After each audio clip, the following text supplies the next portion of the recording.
бадахшон сафарова сокини 30 солаи ноҳияи восе мехоҳад ду фарзанди хурдсолашро ба ятимхона ё интернат бисупорад. ӯ аз шавҳар ҷудо шудааст ва мегӯяд ба танҳоӣ наметавонад ҳам кор кунад ва ҳам фарзандонашро нигоҳубин. ин тасмими бадахшон танҳо ба хотири таҳсил кардани фарзандонаш аст ва намехоҳад аз баҳри онҳо гузарад. айотошон ҷиддоҳанд. ман мехоҳам ки ҳама дагон интернат супорам. удашон намебурам. мехоҳам ё фақат мактаб равам бояд ё бихонанд. маворид азоб накашанд. ман худам азоб каштагим намехоҳам ё азоб кашанд. ёра модарам нигоҳ мекард. вақте ки модарам гузашт ман ёра дигар нигоҳ кардан наметавонам. кор бурам ё бетарбия мемонанд, бенигоҳ бин мемонанд. мехоҳам ки ё фақат бихонанд. мехоҳам ки ёра баранд дагон интернат бисупоранд. бадахшон мегӯяд падари фарзандонаш зан гирифт ва барои ҳар фарзандаш моҳона 125 сомонӣ алимент медиҳад. падар омодааст тарбияи фарзандонро бар зимма гирад, вале шарт гузоштааст ки модар бояд аз баҳри фарзандони худ гузарад.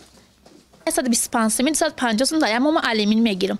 ана бихоҳам мепартоя нахоҳам намепартоя. ҳар боре ки ман занг бизанам барои алимин мара ҳақорати ҳамтари бемаънигӣ мекунам мара дашноб метия.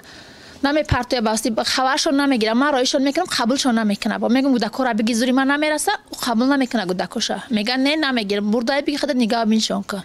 бадахшон бо фарзандонаш дар шаҳри Душанбе дар як ҳуҷраи иҷора дар шароити начандон хуб зиндагӣ дорад.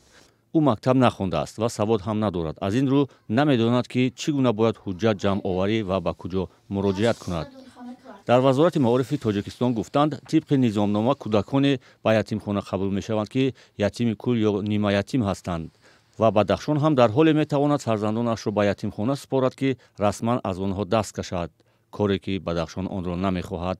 дар ин ҷо кӯдакони ятими синни солашон аз 2 моҳа то 7 сола, кӯдакон аз хонаҳои кӯдакони навзод, дигар кӯдакони имконияташон маҳдуд, ҳамчунин кӯдаконе ки бо қарори суд падар ё модари онҳо аз ҳуқуқи падар модарӣ маҳрум карда шудаанд.